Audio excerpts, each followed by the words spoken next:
Hello and welcome back to the channel, guys. The book I am using is An Approach to Psychology and it is written by Rakshanta Shehnaz. आज chapter 9 higher cognitive process. इसके मैं आपको short plus long बताऊंगी जो important है। First of all cognition क्या, उसकी definition important है। फिर उसके बाद है cognitive process, problem solving, use of language. ये आप इसके एग्जांपल में बता सकते हैं कि ये सारे जो हैं वो कॉग्निटिव प्रोसेस हैं। फिर उसके बाद आगे उन्होंने बताया कि इन सारों को हायर कॉग्निटिव प्रोसेसेस भी कह सकते हैं। तो आप जो ये लाजमी याद करें, आपको आ सकता है what are higher cognitive processes.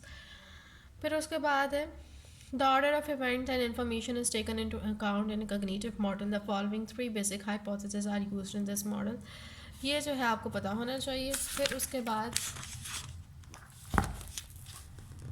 Cognitive problem solving, ये एक दफ़ा पढ़ना है। इनिशियल गोल स्टेट, और उसके अलावा पॉसिबल स्ट्रेटजीज़। ये जो 3 एस्पेक्ट हैं ये इंपॉर्टेंट है। स्ट्रेटजीज ऑफ प्रॉब्लम सॉल्विंग ये पढ़ने वाली है। वेल डिफाइंड प्रॉब्लम, इल डिफाइंड प्रॉब्लम क्या है ये आपको डेफिनेशन आनी चाहिए। एल्गोरिथम क्या है ये पता होना चाहिए। ह्यूरिस्टिक्स, वर्किंग बैकवर्ड, ये सारा कुछ जो है आपको पता होना चाहिए। यानी कि ये सारा जो है वो समझ के पढ़ने वाला है।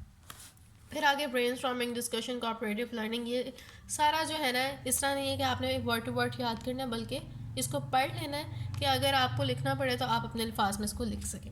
फिर उसके बाद है स्टेजेस एंड प्रॉब्लम सॉल्विंग। इनके नाम जो है वो इंपॉर्टेंट है। और इनक्यूबेशन जो है इसका नाम इंपॉर्टेंट है।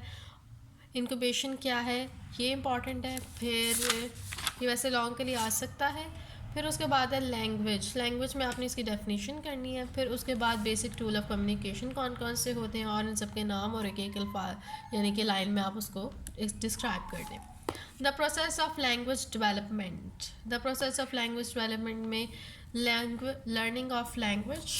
फिर उसके बाद क्या है साइंटिक स्टेज, और ये सारे स्टेजेस के नाम। ये जो ऊपर लिखा हुआ है ये अपने अल्फाज में, ऊपर जो लिखा हुआ है वो अपने अल्फाज में, और उसके अलावा जो प्री लिंग्विस्टिक और फिनीम स्टेज, लिंग्विस्टिक और साइंटिक, ये जो है आपको नाम इसके लाजमी याद होने चाहिए। फिर उसके बाद आगे उन्होंने स्टेजेस को भी डिफ़ाइन किए। तो ये जो है पढ़ने वाला है, लेकिन आपको डेफिनेशन वगैरह की हद तक आना चाहिए।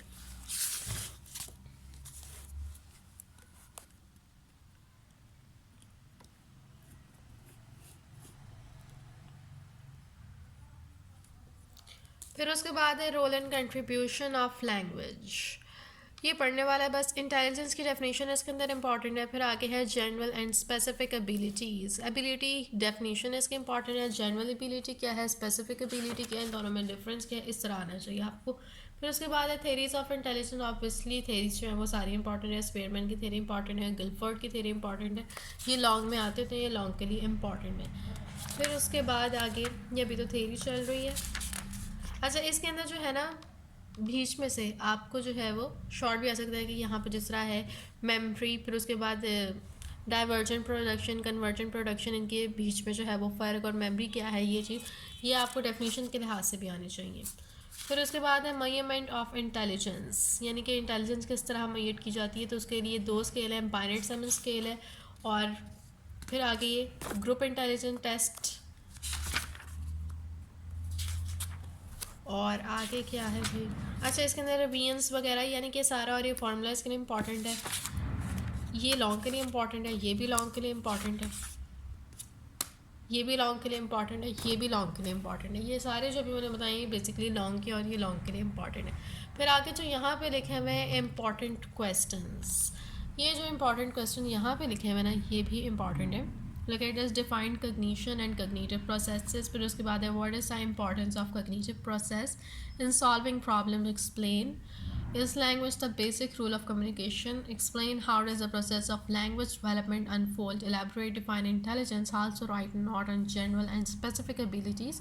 यानी कि जिस तरह यहाँ पे क्वेश्चन आपको दिए हुए आपको उस लिहाज से अटैम्प्ट करने आने चाहिए। जिस तरह आपको पता है कि इंटेलिजेंस का टॉपिक इंपॉर्टेंट था, लेकिन क्वेश्चन किस तरह आएगा तो वो आइडिया आप यहाँ से ले सकते हैं। तो जिस तरह यहाँ पे लिखा हुआ है define intelligence, also right and not in general and specific intelligence. तो आप इसको ऐसे कर सकते हैं कि सबसे पहले उन्होंने कहा डिफाइन इंटेलिजेंस, आप इंटेलिजेंस को डिफाइन करें।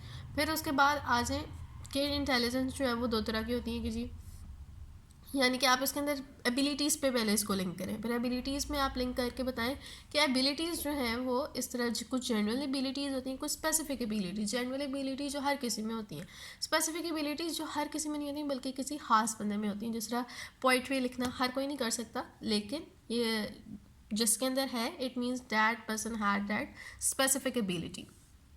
तो इस तरह करके इसको लॉन्ग में एक्सप्लेन करें, लेकिन ये आप तभी कर सकते हैं जब आपका अच्छी तरह तैयार हो। फिर अगला है describe in detail Binet Simon intelligence scale.